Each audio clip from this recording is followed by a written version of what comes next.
You're listening to Gender, a Wider Lens. I'm Stella O'Malley, a psychotherapist in Ireland. And I'm Sasha Ayad, an adolescent therapist in the United States. Since 2016, my practice has been exclusively dedicated to gender-questioning teens and families impacted by gender dysphoria. I also work with gender-questioning teenagers, and I facilitated support meetings for families and individuals who've been impacted by gender issues. We're curious about the concept of gender and how it's unfolding in the wider culture. Join us as we look at gender through a wider lens. Good morning, Stella. Hi, Sasha. How are you? I'm doing okay. How about yourself? Good. I think this forthcoming episode is something that a lot of people have an interest in, because ever since I first heard of gender dysphoria in this new era in the last few years, people have talked about the link between gender dysphoria and autism. And for this episode, we're just going to go there and explore why, how common, how does it impact the entire kind of nature of the link between autism and gender dysphoria? Because I think it's one that really confuses people. I don't think people really see why. What a funny link. And yet, the more I work with this cohort, the more I say, well, it's a very strong link. And I know you're going to have a lot to offer us in this, because you were going to work with autism, or you worked for many years with autism. So Yeah, when I was in undergrad, I started connecting with the work around autism through the ABA community, which is applied behavioral analysis. And so this is a mode of therapy that really comes from like B.F. Skinner and the behaviorists that supposes that we all learn our social behaviors. And so because kids on the autism spectrum have a hard time with things like picking up social cues and imitation and communication, a lot of that stuff can be taught through these really intensive training programs. So for many, many years, I worked in these in-home programs. So I would go and spend like 4 hours at a time in intensive applied behavioral analysis therapy with really pretty moderately to severely autistic children. These are kids who didn't speak, they didn't have verbal communication, they really had to be taught everything almost from scratch. And, that was a really, really shaping aspect of my training. And of course, now the population I work with is quite different insofar as they are high functioning kids who are able to go to school, interact with peers, go to university. But I see a lot of these same traits, and whether they have a diagnosis or not, the longer I work with some of these kids, just like you said, Stella, I start to pick up that, oh my goodness, there are all of these traits that this child has that maybe they've been able to mask, maybe they've been able to suppress, but I'm pretty certain that a lot of the young kids in this cohort have some of these traits, whether they have the diagnosis or not. And so today we're gonna dig into it. Yeah, I'm the same, and I'm very interested in the new concept of autistic traits rather than autistic diagnosis, because I find a lot of people are weird about getting a diagnosis. Either they carry it too heavily or they carry it too distortedly. It never seems to be an easy road to get a diagnosis. And so the more we free ourselves up from that, the better. When you say ABA, I've heard of it, and I've heard a lot of actually autistic activism. And they seem very against ABA. Yeah. Well, I want to talk about that. I think maybe we could start, just for our listeners who may not be aware, with some kind of definitions, for people to understand what is this autism thing. And there have actually been a lot of changes in the DSM over the last, 10 years or so. So there used to be an Asperger's diagnosis, which is kind of like a high-functioning version of autism, and that was removed from the DSM-5 in 2013. And replaced it with something called social communication disorder, which is another kind of milder version of autism. But autism has certain kind of criteria. First of all, there's a deficit in social communication and social interaction. So a lot of times kids can be assessed for this actually quite young. I mean, the youngest kid with a diagnosis that I've ever worked with was 2 years old, just a little baby.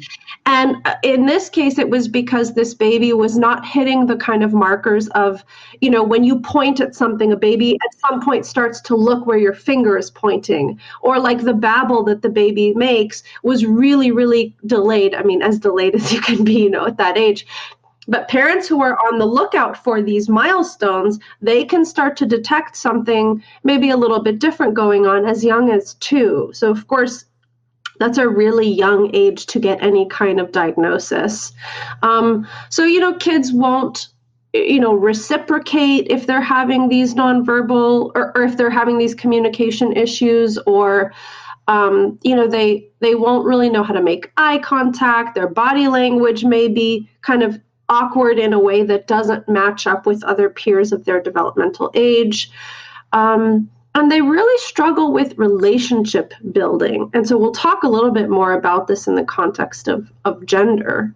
Another thing is that there are typically repetitive patterns of behavior or interests. So, a classic example that we talk about with boys, which is different from girls, is like a boy who will just line up his toys in a row rather than actually playing with the toys, or a boy who will take the wheel on a toy car and just spin it over and over and over and over. So like these repetitive types of play.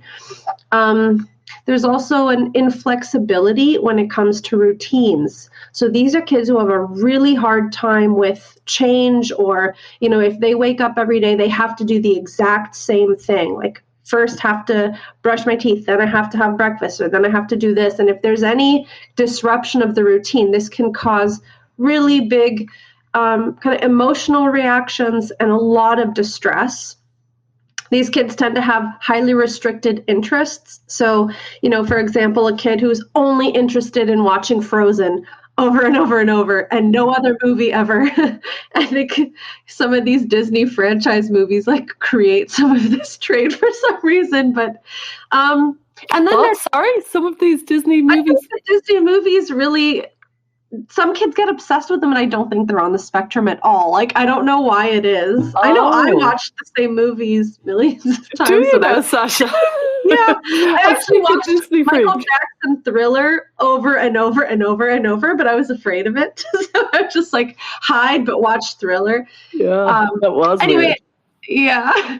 Anyway, the last one is just intensity around sensory inputs. So these kids might have like a weird aversion to textures or to certain smells or to sounds, or so there's like an unusual way of interacting with the sensory environment. And these kind of traits have to be present early in the development, and they're not better explained by something else like an intellectual disability or some other thing. So that's the gist of it. I do think, though, when they give that, and I know that's a really good general kind of analysis of what is autism. I do think that it was very much built upon a male population. And I think in 10 years or 20 years, there's going to be either female autism and male autism, or a wider, bigger range of what is autism. Because I think an awful lot of girls with autism are getting missed. And then they hit really difficult times between, 10 and 20, and then they get diagnosed, while the boys are getting it. It reminds me of Caroline Crider-Perez's book, Invisible Women, insofar as the default was male, like the seatbelts or whatever. They created it around the male autism, and then they suddenly went, oh yeah, and there's female. And I think the girls are particularly neglected. It seems to me, now I'm no expert on this, it seems to me that the girls are very neglected. Did you read Steve Silberman's NeuroTribes? No, what is it? Oh, it's great. It's really good. It's a few years ago, and it was talking about a whole history, really, of the diagnosis of autism and the neurotypicals and the neurodivergent. And, it was, for me, the best book that I've read on an understanding of autism and how different brains work. I really enjoyed it. I like the name NeuroTribes. I like the fact that these are tribes of neurological. Do you follow me? We're neurotypicals and things like that. Yeah, great book. Really recommend it. That's great. I mean, I think you're right, though, about the autism in girls. I made a Q&A video about this, and I include some resources in it. You know, there's, I think when I was working in the field, the only girls who were there was this common idea that it's 4-1. The ratio of boys to girls is 4-1. And at the time, the only girls who were really getting diagnosed were girls with pretty severe behaviors. And so they would just stand out. But what I've seen now and what I've learned from just kind of working in the field longer is that girls experience these traits in a slightly different way from boys. And what we see for girls is they have a really, they have a desire to connect socially, but they really have a hard time interpreting some of the subtleties of social interaction. And so they become almost like brilliant analysts of social behavior. So kids will say, you know, I just like study people's behavior, and I create in my mind kind of like this catalog of like, when someone says this is what you do. And there's a lot of imitation, and there's a lot of, you know, almost like having I think about like in their mind, there's some sort of like, what are those charts called where like, if you say yes or no, you go in this direction or that direction, like a flow chart, you know? Yeah. And I think for girls who have these traits, right, again, whether they're diagnosed or not, the way they succeed socially is really by studying behaviors and trying their best to analyze, interpret, and sometimes the subtlety of female communication can be really hard for these girls to pick up. And so it's really interesting to hear the way they have navigated and kind of made up for these challenges. I think you're right. I really agree. I think there's an awful lot of girls who are, as a result, and boys, I think it leads to anxiety. And autism and anxiety seem to be almost interlinked at this stage. You can't seem to have one without the other. Well, you know, if you have autism, you very often are anxious. And I can imagine if you're constantly thinking, I'm hanging on by my fingernails to understand this, and I think I've said the right thing, but maybe I've said the wrong thing, I can see how that would lead to a very anxious kind of place. Yeah. And I see it in them. I meet them, and anxiety is probably more prominent, I find, than the autism. The autism you can see, and it's quirky, and it's often very likable. The anxiety is through the roof and makes them second guess everything. Yeah, but you know, I think that's kind of part of the problem, because I think these kids will come to therapists like you or me with an anxiety diagnosis. Yeah. True. And so I think they're getting misdiagnosed. And I remember a couple of specific times in my work around gender, because of course people are contacting me when their children have gender issues. And I've had several instances where almost immediately speaking with a kid, I go, in my mind, I go, this kid's on the spectrum. But they've come to me with a diagnosis of like OCD or anxiety or depression or all these other things. But kind of intuitively, having spent so much time with autistic kids, I can say, oh my gosh, I really think this kid is actually misdiagnosed. And maybe even 14, 15, 16, 17 has gone their whole life and they're on like a boatload of psych meds, you know, when really that's not what's going on for this kid. And it's not like having an autism diagnosis is this magical, you know, cure-all at all, because you still have to do a lot of targeted kinds of supports and interventions. But misdiagnosing a kid to have OCD, for example, which is, it's hard to tease apart if you don't know the difference. It could be very easy to make that error. And then kids end up, you know, getting the wrong kinds of treatments, and parents are just not sure why their kid is not improving, or, you know, a therapist who's working with a kid thinking they just have an anxiety disorder and they can't figure out why is this kid not making progress. So yeah, and that brings up a lot, because a kid who's diagnosed at a young age with autism, they're rolling with it from a young age, and so is the parents. When it comes in late, everybody's resisting. You know, I've had the very same experience as you with clients. I've suggested evaluation. I wouldn't, obviously, I'm a psychotherapist, so I don't give the evaluation. Yeah. And they've kind of said, oh, we'll leave it for the moment. No need. And should we get it? And while if the kid was 6 or 7, they'd be getting it. Right. Do you know, if somebody suggested it to them, but they don't really want to. They kind of think we've managed so far, let's not. And I think there's a reason. I get it. I kind of buy both versions of it. Yeah. But I think now that it's come into our door, very much through the lens of gender, I think, well, now it really needs to be looked at, because the links between the two are extraordinary. I remember when we were doing the film, we released it at the end of 2018, Trans Kids, It's Time to Talk.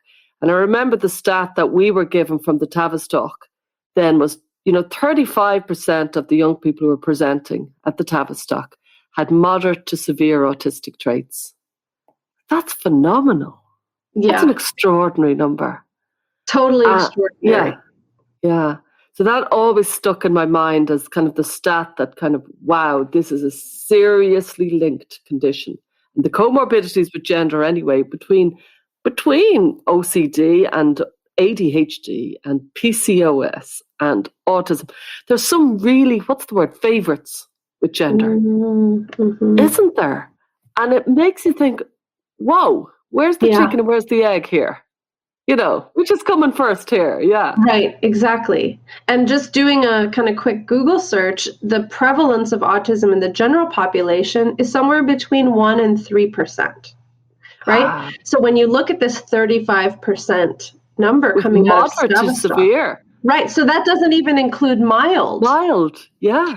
So there's just really something going on here. And I think it's worth examining. There are other studies that indicate that children with autism are 4 times more likely to be diagnosed with a gender-related condition, gender dysphoria. So there's something here, and today our goal is going to be to dig into what's going on here and why there might be this correlation. So what is your thesis? Well, I want to start with an interesting story from when I was working in ABA. So again, just to kind of remind the listeners, the kids I used to work with then were a very, very different population. They were kids who were really not independent. These are kids that, at least the way they were presenting at the time, could not have gone off to college by themselves when they were older. These are kids that were probably going to be needing care from their parents and guardians probably their whole life.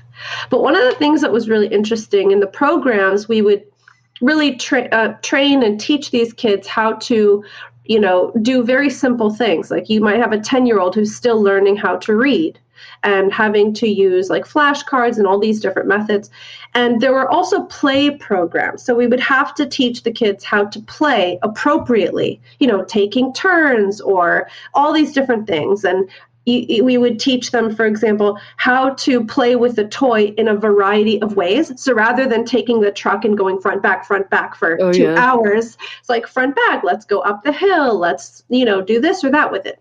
And one of the things that I remember doing is that the program would teach gender appropriate toys. And I was really conflicted about this at the time. At what sort of age? All kinds of ages. It really had more to do with the child's development. So when your kid has severe autism, the age isn't quite as important as the stage. So we would have kids who these kids on the spectrum didn't care about gender at all. They would get fixated on a toy or preferred playing with something just based on that item. So a boy could easily get really into, some kind of sparkly wand, for example, and just want to carry it around all the time. So the programs would teach children supposedly gender appropriate toys so that they could help them, I guess, presumably kind of fit in with other kids if they were to kind of graduate to a neurotypical school or something. So it is well known amongst, professionals who work with autism that autistic kids just don't really conform to gender norms. And I think there's nothing wrong with that, but that seems to be one of the areas that was worked on to try and help the children blend in with other peers of their age and their sex. That's fascinating. That is fascinating. I suppose the first thing that jumps to my mind is They don't pick up on social cues. They don't have a kind of a back and forth with social interaction. And so they don't care about gender. They don't care whether it should be a truck or what the other kids are doing. They just like what they like, which is really liberating. And then I think back to what I said earlier about, I've heard autistic activists give out as if ABA is poison, as if it's a terrible, terrible, terrible system. And obviously things like that is what they don't like. They're saying, let us be free to be autistic. And what we need is accommodations. We don't need to be told how to be a neurotypical. Thank you very much. We need accommodations so that we can live our neuroatypical life. What are your thoughts? Do you buy that? Or I was really struck by that argument, because for so many years I had only worked with really kind of severely, I'm just going to say severely impaired kids. And you know what? I have no qualms saying that, because spending time in families' homes with these parents and seeing the absolutely kind of unbelievable amounts of time and energy and love and patience and tears that they spend trying to help their kid just have a normal existence. So when I heard these kind of autism activists talk about this, I thought, I totally get this for people who are really high functioning. If you are a young person who's able to, of course with challenges, right? But if you're able to go to school, meet the academic standards, you're able to make friends, maybe it's a little bit awkward for you, you're right that you should not be stigmatized. But to say that autism in and of itself is only something we should celebrate is really insulting to the families who are just terrified that their child is going to, hurt themselves really badly because they have a headbanging behavior, or that they don't understand, how to navigate the world and they might really be at risk. So I just think it's not fair to the kids who really, really need special supports to treat autism as though it's only this like wonderful, perfect thing. And to be honest, when you spend time in these intimate settings doing in-home therapy with the families, of course you recognize how special their children are and how, just beautiful and wonderful and connected. I cried so much when I left the field because I had felt so close to these kids. So undeniably, they are wonderful and special in their own way. But to recognize that some of these kids will just never be able to be independent, and to say that that's just different, there's nothing wrong with that, it's just different. Well, it's really hard. And it's really hard on the families, and it's really hard on these children, because they try to communicate. They want to be able to express themselves. They can't. And that's so, so hard. Yeah, I completely agree with you. I do. I remember reading about like some of them might be, doubly incontinent and nonverbal. And they are very, very clever, and they are brilliant with words on the computer. And they are kind of waging a war about how we might need to accommodate all of this. And we do need to accommodate all this. And, the world does come in lots of different colours and stuff. But being the parent of a child who's very severely impaired, I can see why they'd go for ABA and say, just help me so that they can help themselves. Yeah. It seems the most appropriate way forward as far as I could see. But back to the gender roles. So did that light a fire at the time? Did you think this is so inappropriate, or what did you think when they said, "Oh, now we're going to teach them not to like pink"? Yeah, I didn't really like it. I didn't understand why that was such a big deal. I think part of the reason ABA is critiqued is because it's based on a neurotypical behavior. We're trying to make these kids fit into a box. And I am actually, just to go back to this activism for a moment, I am much more in favor of allowing kids to have kind of flexible boundaries around their traits. So, for example, self-stimulatory behaviors are, these repetitive motor movements that a lot of kids on the spectrum will do. So, for example, hand flapping or like finger twiddling or rocking, those are some examples. And so in these programs, I am all about the idea that, this is a sensory motion that the child feels comforted by. So let's make space for that. I think it's fine for kids to have opportunities to do their self-stimulatory behaviors and to, let that energy out of their body. So I think that kids on the spectrum need to be able to work with the traits that they have in a flexible way. And that also is true for gender. I don't agree in trying to make kids on the spectrum fit the mold of whatever you think a neurotypical boy would look like, for example. I think we should give kids more room to, allow themselves to have these traits and still find appropriate workarounds so that they can be successful in the things that they want, like socially connecting. Yeah, I think the gender thing, it's very understandable. If you're not going to be kind of picking up on social cues, so you're not kind of conscious of what is the gender as opposed to the sex, what is the gender roles expected of you. And so you haven't picked up on them. And therefore, that's fine. That's cute when you're 5 and sweet when you're 8. And then at 10, an awful lot of other children are sussing. They're realizing, that kid is different. They've realized it before, but now they're dividing and they're figuring out who's cool and who isn't.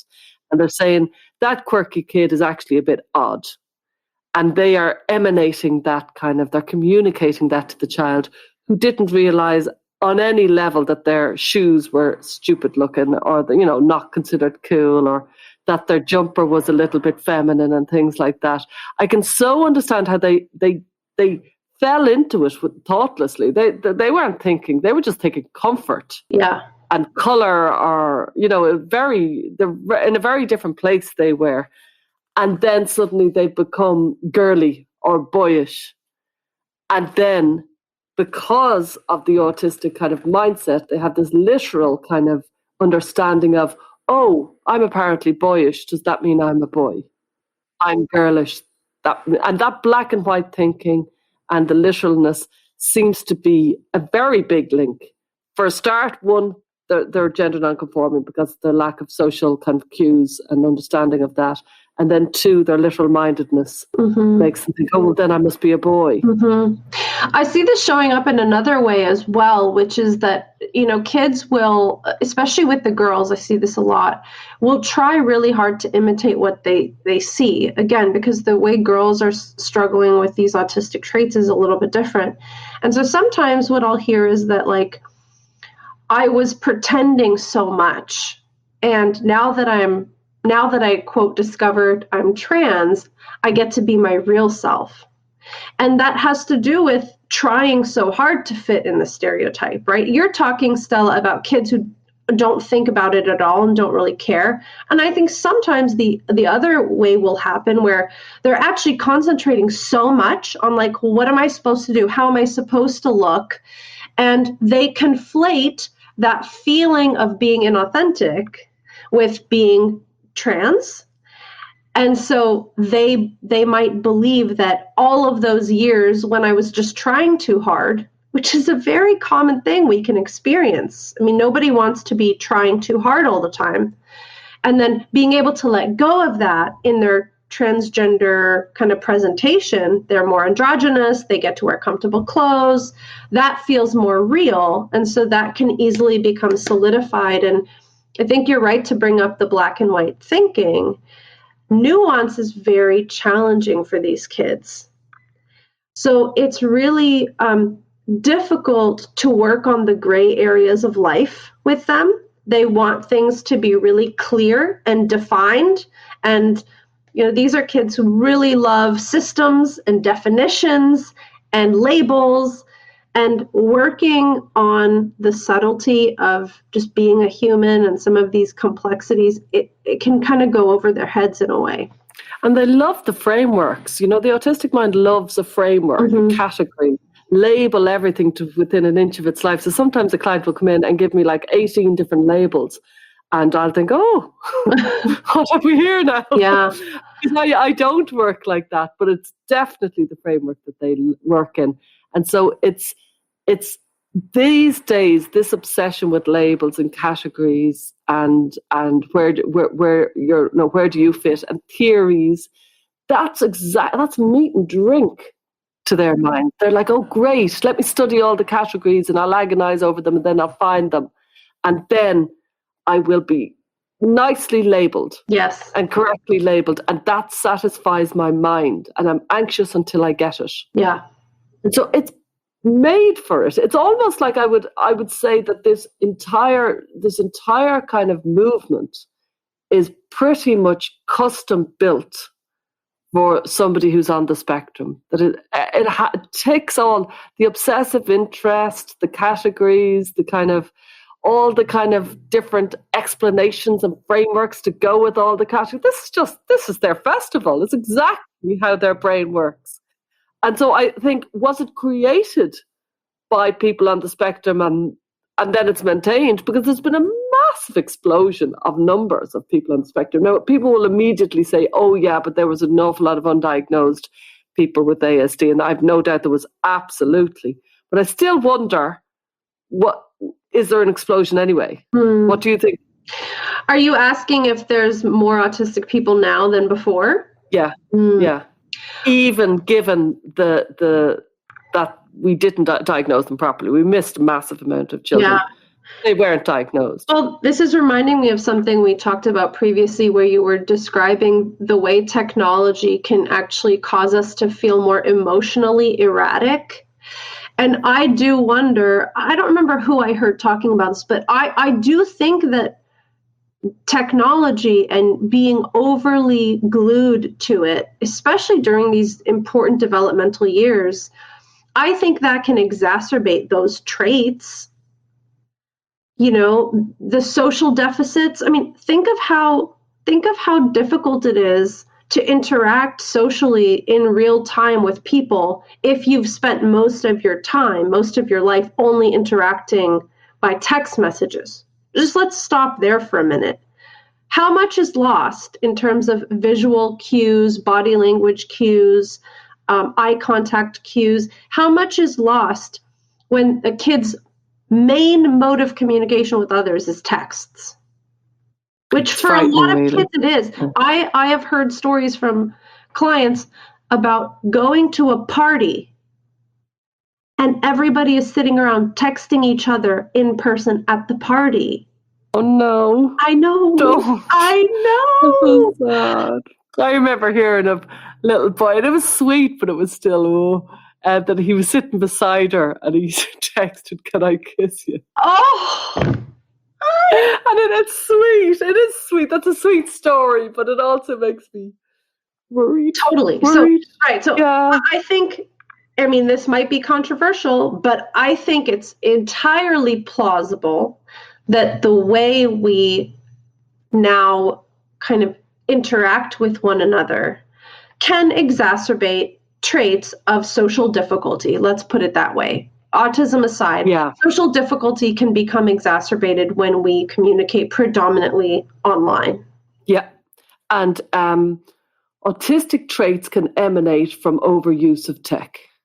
Yeah. Yeah. And there's no two ways about that. Mm-hmm. Yeah. I mean, I remember one of the things when I worked in the field was that sometimes we would see a kid or hear about a kid or assess a kid, and we would suspect that the child's traits are emanating from neglect, for example, right? So there are a lot of kind of deficits that can come about from a social or environmental kind of dearth, like with not enough stimulation or not enough human contact. So these are, of course, traits that all humans are capable of exhibiting. And there are lots of reasons why somebody might present with these types of social difficulties or this like lack of eye contact or whatever. So, you brought up also the narrow interests. And I just think this is important. I think we should stop and work on this a little bit, because when I think about, for example, I've seen lots of, videos and online accounts of young people who are activists. Maybe they're gender activists, or maybe they're, communists that are 15 or 16, and when you see the absolute fervor and intensity of some of their behavior and their activism, and really sometimes to the exclusion of all other important things in their life, again, some of that's normal teenage behavior, but also in the back of my mind, I go, I recognize this. I recognize this obsessive interest with something, this very narrow focus, and the black and white thinking of like, you're transphobic or you're, cis heteronormative, like all of these rigid categories and all of this intensity. This is very, very common for anybody who has an autistic kid or who's worked with autistic people. And somebody who has a kind of a fixation in their head, whatever it is, they bring all roads lead back to that fixation. So like if they're a fixation with trains, they will say, that reminds me of the train. When you're talking about something completely different, everything brings back to trains. Now, if the obsession is trans issues and transphobia, well, then everything is directed into, well, that's transphobic, or that's related to trans. So you can see how that kind of creep has happened. It's very understandable why it's happened, because an awful lot of people, like I said, 4 times more likely if you are on the spectrum to have issues with gender. And then if you become fixated, you're much more likely to see everything. And that concept of the trans broken arm, that like, when you go to the doctor and you're trans, like your broken arm, and it's a trans broken arm. So it's kind of this fixation of everything to do with me is to do with my gender identity, which is, in fairness, it is the kind of concept really of queer theory or gender identity theory, that it's all around our gender, while I would say a more neurotypical approach to life would think there's nothing that is all, there's no one aspect of us that shows the complexity of the human condition. We're wider and we're bigger than that. No matter what it is, whether it's our country or our religion or our gender identity, we're bigger. But if we have a narrow fixation, I can really see how it takes over. And there's also the issue of, how does sensory sensitivity overlap with sex dysphoria? If you are a person who's overwhelmed by sensory experiences, and the signals that you get from the environment to your body just makes you feel uncomfortable in your own skin, and you just can't get comfortable, that is one of the things that people often explore when they're trying to, figure out their gender identity. Am I comfortable in my body? And a lot of times the answer is no. And there can be, again, many reasons for that. Something that is coming to my mind is that we actually have had, when I worked in the field, there were a lot of kids who had issues around masturbation, like public masturbation. And one thing that I'm aware of is that sometimes with males, they would compulsively masturbate to the point where they could injure their genitals.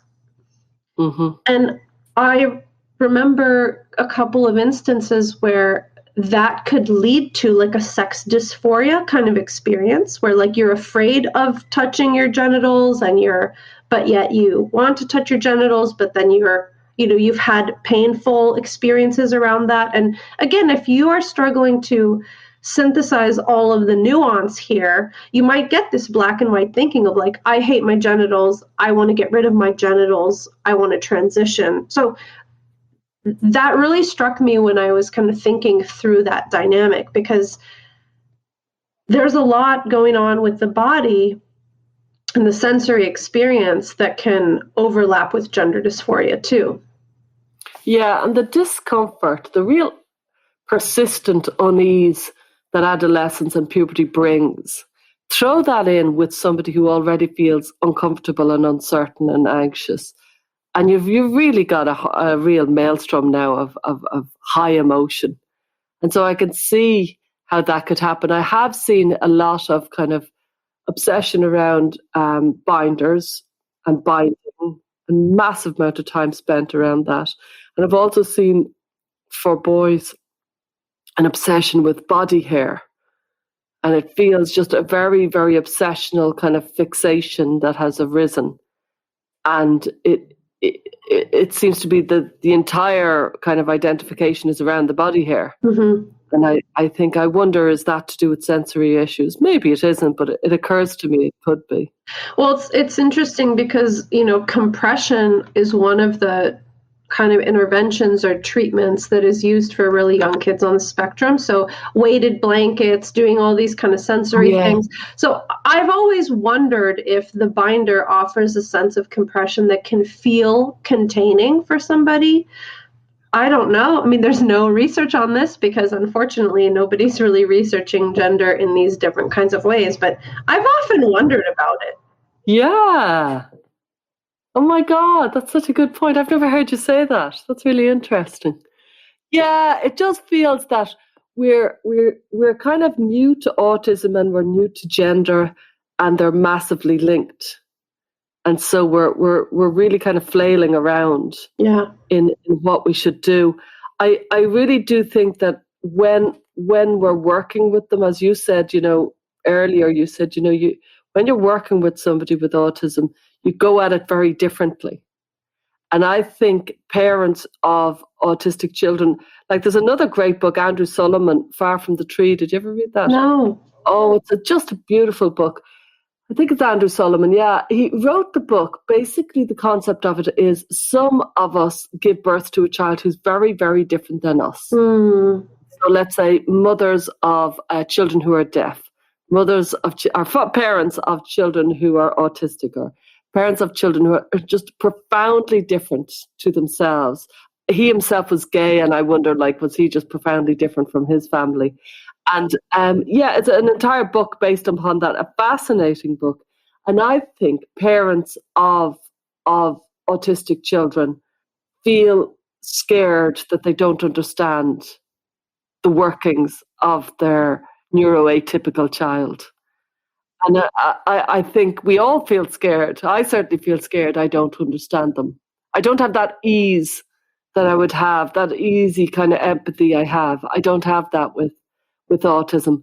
And so it makes me more nervous. And I think it makes other people more nervous, which just adds to their sense of isolation. Mm-hmm. And, a lot of kids will say they can tell. They can tell when somebody just doesn't really want to talk to them. And they often feel so much social rejection, and it's so hard. They want so badly to just be able to have kind of normal interactions with other kids, and yet they get into a conversation and their wheels are spinning a million miles an hour trying to figure out, what does that person mean when they say that? What am I supposed to say right now? I don't understand that person's face that they just made, And so, working with kids who have these traits, like I was sharing with you earlier, sometimes it has to just be very concrete and really, I try to do a mix of things. On one hand, I try to normalize that, hey, everybody feels socially weird sometimes, Sometimes I'll share a story of when I did something very embarrassing, and, because I think that the other side of this coin is sometimes kids who do have a diagnosis, they attribute everything to their autism, and then they feel really weird about it. Yeah. And on the other hand, I mean, you don't want to deny that they're having legitimate challenges. So I try to do a combination of, normalizing some of the experience and then giving actual concrete tools. So sometimes, if a kid is describing this awkward social situation they had, I'll say, hey, would it help to actually role play? Let's practice together. Let's try to figure out, what does it mean when a person makes that particular face in that context? Because they need concrete tools. And I have found that a very depth-oriented perspective or very symbolic kind of therapeutic work goes right over their head. Sometimes, kids don't even understand, a joke or a metaphor. They need it to be pretty literal and concrete. So it's I find, because I guess I really, really like this population, I enjoy the process of taking something and breaking it down into really manageable, understandable chunks. That's lovely. They're lucky to have you. I think the literalness, the black and whiteness of it is probably the most easy to lead them astray. It's where they kind of think, if I'm not this, I must be that. And if you're not supporting me, you must be transphobic. And if I'm not feeling trans, I don't know, if I'm not a trans man, maybe I'm agender, or maybe and off they go into their categories, analysing their frameworks, looking for their literal tick, tick, tick, and missing the complexity of humanity. Mm-hmm.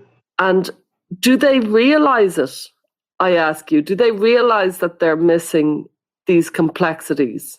I think it really depends on their level of functioning, and it depends on, whether or not their parents have been able to kind of directly address some of these things. I mean, I've worked with families who the parents really learned exactly how to best support their child and were able to kind of meet them where they are. And then I think in other families where there was no diagnosis ever, I think parents really feel like they're floundering trying to figure it out.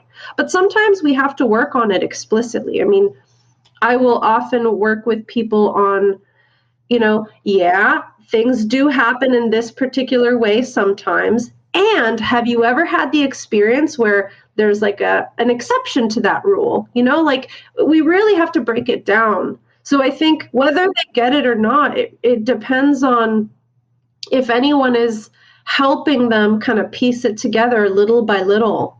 In many ways, you could say that they're suited to transition because they are labeled, they're categorized, they can head into it, and perhaps it's arguable that they'd be less likely to wish to break out of that categorization as other layers and complexities are added in their life, because they wish to stick to the categories, while a neurotypical might want to kind of say, there's more to me than gender, and actually maybe I could move out of this. Is it arguable to say they're less likely to detransition than neurotypicals? That's a really interesting question, Stella. I don't really know.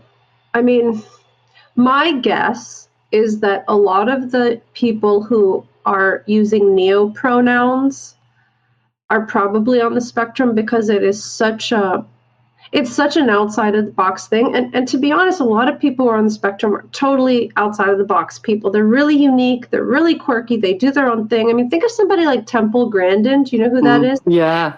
Fascinating, brilliant woman. When you look at her, you're just like, wow, she's an interesting looking lady.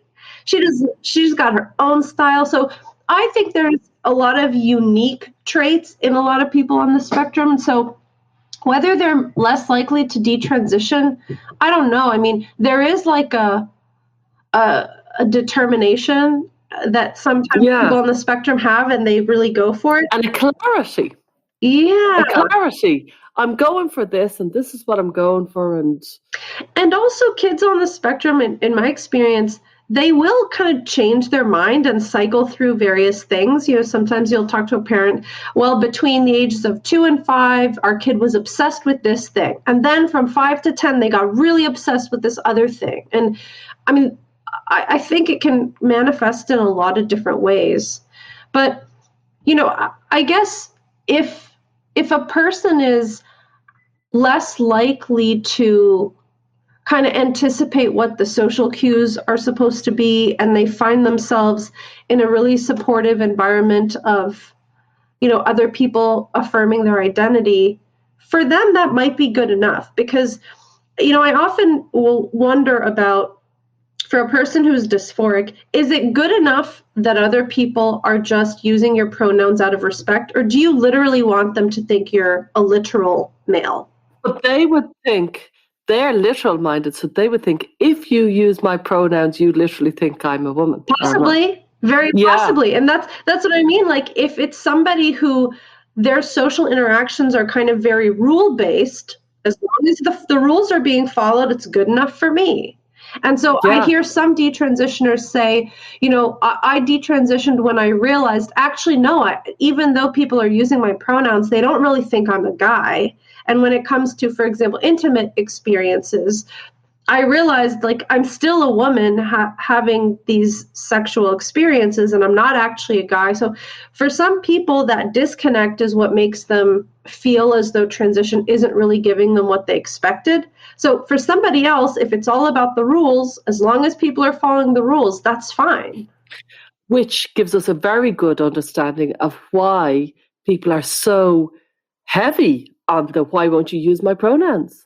Because they're basically thinking, you are wrecking my existence because my existence just needs you to use my pronouns and therefore I will feel at ease. Mm-hmm. Now, I'm not saying that this should happen, but it does give us a good insight on why they're so fixated on it, because the jump of, if I did use your pronouns, I would only be doing it in a fake and superficial and hypocritical manner. That line isn't particularly computing with them. They think once you use my pronouns, you are treating me as a woman, therefore I am a woman because gender is performative and here I am. So I can see, how we got ourselves here. I don't see how we get ourselves out. Yeah, I think that's really interesting because you've often talked about how intense pronouns can be, and it could be this really big struggle over pronouns. And yeah, if it's a very rule-based kind of situation and a person struggles with not getting their way and change, and I think for people on the spectrum, once there's an expectation in their mind, if that expectation is not met, a lot of anxiety comes up. Totally. I think one of the ways that we can address it is just by kind of giving people practical tools. I think one of the ways that this will often show up, autistic traits will show up, is emotional dysregulation. So, a family will say, my kid just has these tantrums and it's really hard to get them to calm down, and they can't really listen to reason when they're upset. So I think being able to give people some tools on how to manage their big emotions. I try to destigmatize the language as much as I can, and I'll say intense emotions rather than calling it a meltdown. That's a really common term used in the autism world, an autistic meltdown. But I think that's so degrading in a way. I get why it's used, but I try to say, okay, really big emotions that feel overwhelming. How do we help people with those? Why do you feel it's degrading? That's interesting. A meltdown just sounds as though the person is completely bonkers, they've lost their mind. They're no longer someone you can talk with or rationalize with. And again, if you're a parent and you've observed this, I get why people use that term. But if I were overwhelmed with emotions that were so hard for me to process that I was crying on the floor, I wouldn't want someone saying, "Oh, Sasha's melting down again." It doesn't honor the fact that there's something going on inside for that person. Yeah, it's incredibly dismissive. You're right. Must remember that. Yeah, I think it's very difficult to be neuroatypical in a neurotypical world. Yeah. And I think we're kind of coming to terms with that in this kind of generation in a way that we never have before. It's a kind of an uncomfortable scenario where we're trying to figure out how do we train neuroatypicals to be more neurotypical, and when do we stop and say, actually, let's start accommodating? Do we just need to balance this? That's really hard. Yeah. What do you think about the issue of getting assessed? Because I think this is really tricky, and a lot of parents who contact us, I gotta speak for myself, are trying to figure out, should I get my kid assessed for autism? So I think before we finish, we should definitely address this question because it comes up a lot. Right. Well, I have a classic flaky psychotherapist. On the one hand, I think that it can act as a slowing down and a complexifying of the situation so that the person who could be on the spectrum has a better and bigger understanding of their personality, and they realize it slows down their rush to medicalize, because it can almost act as a shield and definitely as a kind of a decelerator, because they realize, oh, there's another factor, and there's all sorts of categories in this factor. And this factor in and of itself, to my autistic mind, is very interesting and opens up a lot of kind of other boxes for me to fill. And I think that's very good.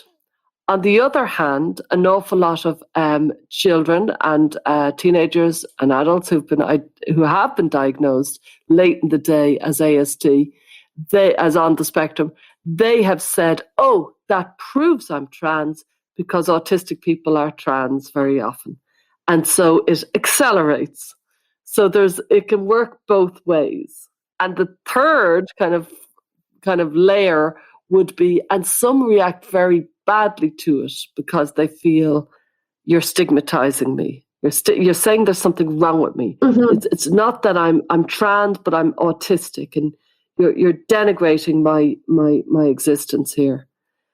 So there you go. I've a very kind of, what's the word? Tread carefully. Yeah. Would be where I'd go with that. Yeah, I think so. I mean, when families are already embroiled in the ROGD kind of issue, and then they go, oh, well, we need to literally get you tested for every single thing that could be wrong.